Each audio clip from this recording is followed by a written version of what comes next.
Here's an episode of How to Analyse Poetry from the Learning Cauldron. Today we'll be looking at Edwin Morgan's poem Glasgow Sonnet. Analysing poetry involves identifying and dissecting the literary techniques that the poet uses effectively to explore the theme or themes of a poem. In his poem Glasgow Sonnet, Edwin Morgan explores the themes of poverty, social neglect, and urban decay. The title of this poem is Glasgow Sonnet. The word Glasgow immediately indicates to us where the poem is set, and that's important. Glasgow was Edwin Morgan's home city, and he felt passionately about it. A sonnet is a poem of 14 lines, often used for love poetry. This one is a Petrarchan sonnet, consisting of an octet, 8 lines, which focus on the outside of the building, and then a sestet, 6 lines, which look more at the inside of the building. It may seem odd that this is a love poem form when you see the contents, but Edwin Morgan loved Glasgow. The poem starts with a powerful word choice, mean, and also imagery, the personification of the wind as it wanders through the back court trash. The mood that is established in this poem immediately is a dark one. The word choice of mean suggests cruelty, violence potentially, poverty, neglect, and the fact that the wind just wanders here shows that even the weather doesn't care about this place. It's got no direction. The word choice of trash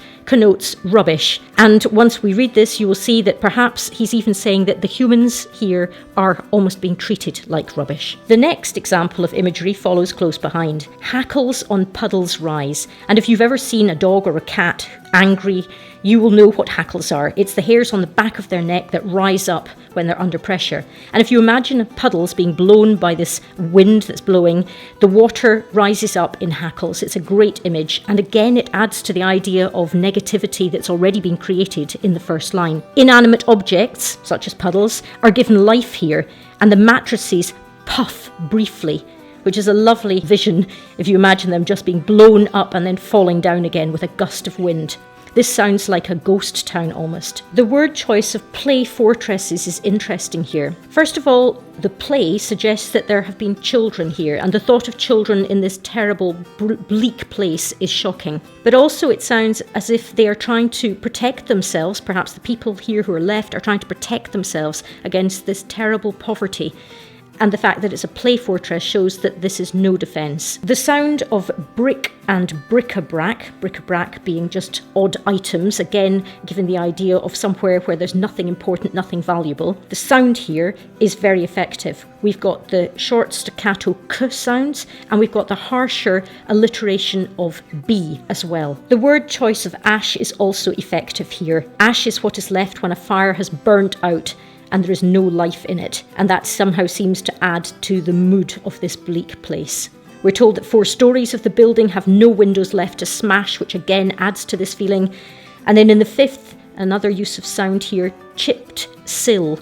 The assonant qualities of the short I add to the feeling of it being damaged. And buttresses again ties in with the idea of a fortress, trying to create some defence against this terrible life. And here we have a mother and daughter who are said to be the last mistresses of this building. And mistresses is almost ironic, because normally you would think of the mistress of the mansion house or the castle, and here they're mistresses of a black block condemned to stand, not crash. And this is a very interesting use of the word condemned, which means sentenced to be pulled down in building terms.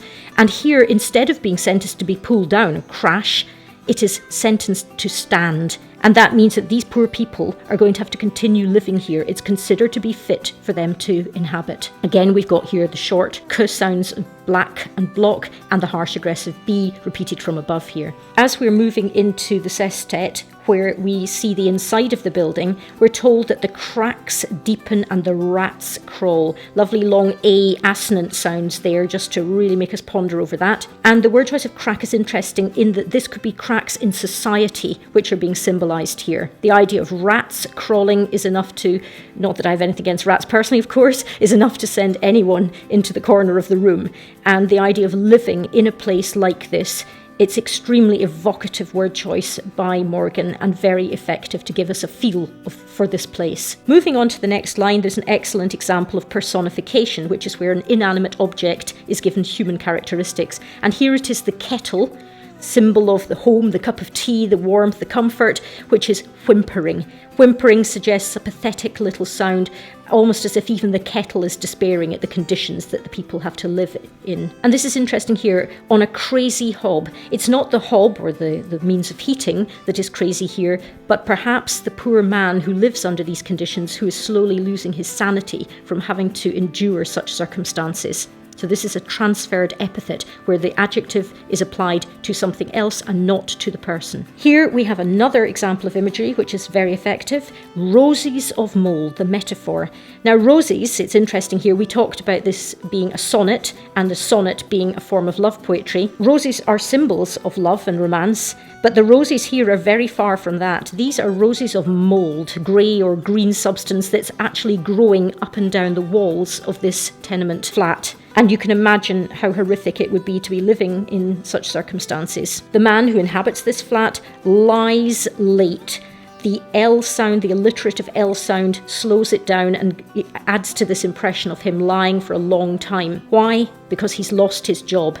Glasgow in the 1970s saw a decline in its industrial economy, and therefore many people lost their jobs. And this was the result. This terrible situation that we're hearing described in the Glasgow Sonnet. He's smoking in bed, no point in getting up if you've no job to go to, letting his coughs fall. And the cough could be caused by his smoking, but equally it could be caused by living in these terrible damp conditions. At this point of the poem, Morgan uses enjambment, where a sentence runs over two lines and is split at a part which is particularly effective. Now we did see this up here, old mattresses puff, so that the first word puff on that line is particularly highlighted to the reader.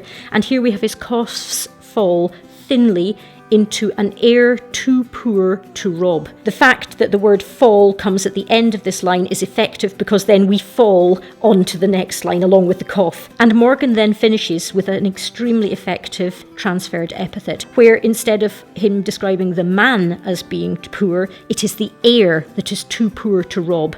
But we know that it's the man that he means. This is very effective because the man has nothing left to take. He's living in deprived, poverty-stricken conditions, and they have been extremely well highlighted throughout this whole poem. The tone of the poem varies from one of despair to anger, and then further anger. It's a very short but very powerful piece of poetry. I hope that's been helpful. See you next time.